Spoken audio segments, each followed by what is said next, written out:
Mamelodi's favourite showman welcomes an undefeated protégé from Amanzimtoti, KwaZulu-Natal, and in the main event, former champion Nkazimela Zulu promises to destroy a Brazilian foe who has sworn to deliver the head of the Zulu warrior on a plate. Three athletes at EFC Fight Night represent a city with a difficult past, a disastrous present and an uncertain future. Devastated by a natural disaster and repeatedly betrayed by those in power, the city of Durban will do what it's always done: take care of its own business and scrap to the bitter end. That's why this town is such a fitting birthplace of African MMA. Its fighters are a beacon of hope, the promise to survive, then hope to thrive, and a warning towards others to steer clear of stormy waters. These athletes and more lead a card of breathtaking action filled with the most talented mixed martial artists competing in Africa today, battling for rankings and contendership in the greatest combat league on the continent. This is the countdown to EFC Fight Night.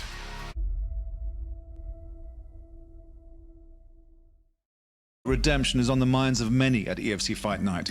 Preceding this monumental clash is a bout between the old school and the new, as the featherweight division's perennial contender Tumusang Madiba, desperate to overturn a five-fight losing streak, hopes to play obstinate gatekeeper and lock the door to the upper rankings to Amanzimtoti's undefeated phenom, Bradley Swanepoel. Undefeated in over 30 bouts, the South Coast sensation is representing a new generation of athletes from Durban. A fighter born on the mats and moulded in the multi-disciplined combat style of his father, a natural finisher with knockout power and a scintillating submission game, Bradley Swanepoel is on a mission to unseat the president, and it seems it will take more than a natural disaster and state of emergency to stop him. It was a hectic storm we endured, but at the end of the day we always managed. Even if there was a roadblock or we couldn't get past here, find a different route, and we still came and did our thing. For a fighter's life, you have to make a way. If you really want it, you have to make a way. Rain, hails, thunderstorms, earthquakes, you make a way to come and train. But everybody pulled together afterwards, and that's how strong Toti is, and Durban is. They pull together and make a plan. It's like anything you can throw at us, it's you can build it back up. You can build it. It's not the end of the world.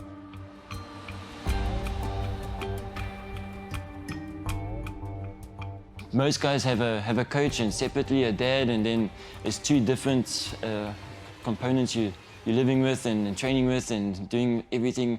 But now it's all put together, and that for me is like wow. It's so truly blessed to have that.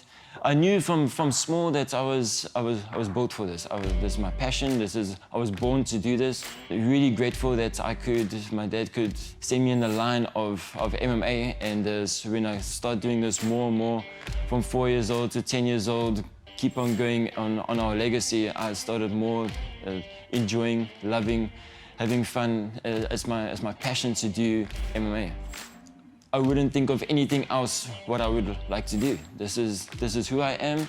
I've been doing this from 4 years old, like you said. I'm now 23, and yeah, it's been a long journey, and I would never change it for anything. With all the blows and bruises and scratches and waking up every day and I need to go train as the best feeling in the world. I would never change anything. And to have my family and my coach and my brother right beside me, wow, who else could say that? It's like, it's a dream come true, and to have this family bond that's so strong and so the unity. I mean, wow, yes, my mind's always blown to saying that and thinking of it, and always visualizing in front of me that they're right there every single day. My brother trains with me day in, day out. We put in the time, we put in the effort, and it's different too when you train with a normal student than what you know you're training with a brother. We both can handle slaps and punches, and that's we make it as fun as possible, and it's so awesome to do that. I'm blessed and humbly blessed to wake up every day and know that my family is right beside me. Everything that I've done up till today has been for my boys. You know, to give you an idea, the first day I brought them out of hospital in the carry carts, they went directly from hospital to the gym. And they were in the carry cart, in the gym at nights, feeding them while I'm busy doing classes and training, all that, in the gym from day one. So not even from 4 years old, from day one. For me, the training and the coaching has become a lot more scientific, a lot more life coaching, a lot more martial arts orientated instead of just the fight. I'm protecting the whole time. You know, I'm pushing but protecting, and guiding as best as possible. I'm truly blessed to have this opportunity to shine on the biggest stage of the world and against a legend. Humbly respecting, he's been there for a very long time. He's had so many fights. He's almost over 20 fights. I mean, wow, it's like really, really good. So to have that mindset, to know that you're going to go against someone like that and to test your skills, it's going to bring out the best in you. Originally from Johannesburg's East Rand and now training at one of the greatest fight camps in Africa, the legendary CIT in Pretoria, Madiba is desperate to return to the win column and make another run for the belt. With an equally aggressive grappling style and knockout power in both fists, the namesake of the greatest South African to have ever lived is ready to spoil the beach party. Fight camp's been good, alhamdulillah. We are CIT, we're putting in the work all the time, so yeah, just getting ready, prepping.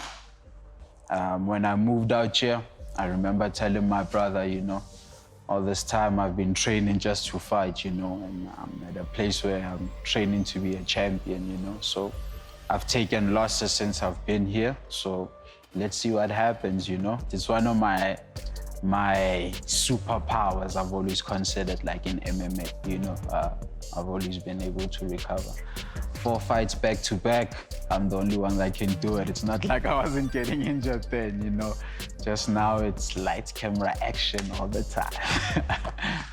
First of all, I'm just honored to be part of EFC Fight Night because it's one of my goals, man. I love the organization. I fought at the Dome, I fought in Durban, I fought in Cape Town, so now I'm fighting at Fight Night. That's what it's all about for me. I'm fighting at Fight Night.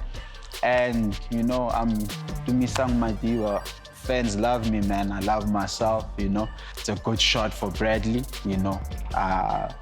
Champions have to be tested, you know. So I'm taking mine.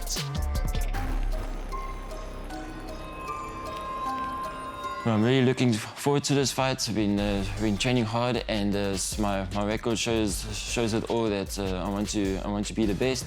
I have over 30 fights, and I'm undefeated. At the end of the day, it's 2 gladiators going into the cage. Doesn't matter what record you have, all of that falls out the window, and it's you and him, and you're going to have a war. That's all. That's going to happen. I know he's an aggressive fighter. I know he brings the fight on. We definitely do have a game plan for all that. And yeah, I think at the end of the day, like I say, as long as both guys can get in the cage, show respect, do it as warriors, and be respectful towards each other, I don't really mind what the outcome is. All I can say is the boys are preparing really hard, 7 days a week, putting a lot of hours in, a lot of sore bodies, and hopefully we can get it all together on the 7th of May and we can express what we've been doing all our life. We want to make our legacy, our Swanepoel legacy, big and loud as possible for the whole world. If I was to make a bold prediction, first round knockout. You know, first round by ground and pound, vicious ground and pound. Bradley, hope you're ready, Papa. Umfanga diri Anda. Kom sienki, kom siena.